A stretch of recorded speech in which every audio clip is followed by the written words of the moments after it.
റസൂലുള്ളാഹി പറഞ്ഞു എല്ലാ തിങ്കളാഴ്ചയും റസൂൽ നോമ്പ് പിടിക്കാറുണ്ട്.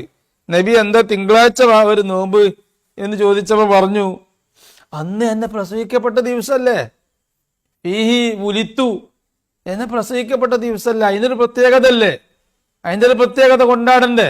ബർത്ത്ഡേ, റസൂലുള്ളാഹിന്റെ ബർത്ത്ഡേ റസൂൽ ആഴ്ച തോറും കൊണ്ടാടി. ഇപ്പൊ ബർത്ത്ഡേ ഒക്കെ കൊല്ലത്തിലൊരിക്കെ റസൂലുള്ളാഹിന്റെ ബർത്ത്ഡേ ലോകം മൊത്തം കൊണ്ടാടുന്നുണ്ട്. ഈസാ നബിന്റെ ബർത്ത്ഡേ അതും ചിലർ കൊണ്ടാടുന്നുണ്ട്. ഈസാ നബി നമ്മളെ നബിയാ, ഈസാ നബി അലൈഹി സ്വലാം നമ്മളെ നബിയാണ്. അപ്പൊ ആ യേശു ഇവിടെ അടുത്ത് വരാനിരിക്കുകയാണ്. അപ്പൊ യേശുവുമായിട്ട് നമുക്ക് വലിയ ബന്ധമുണ്ട്.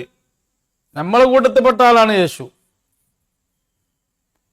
ഈ ദീനുൽ ഇസ്ലാം വിശ്വസിക്കാൻ വരുന്ന ആളാണ്.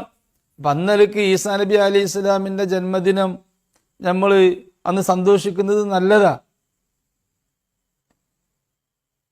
അതില് കുഴപ്പമൊന്നുമില്ല. ഈസാ നബി അലൈഹി സ്വലാമിന്റെ ജന്മദിനം പലരും കൊണ്ടാടുമ്പോൾ നമ്മളും അതിൽ കൊണ്ടാടിയല്ലേണ്ട് കുഴപ്പമൊന്നുമില്ല.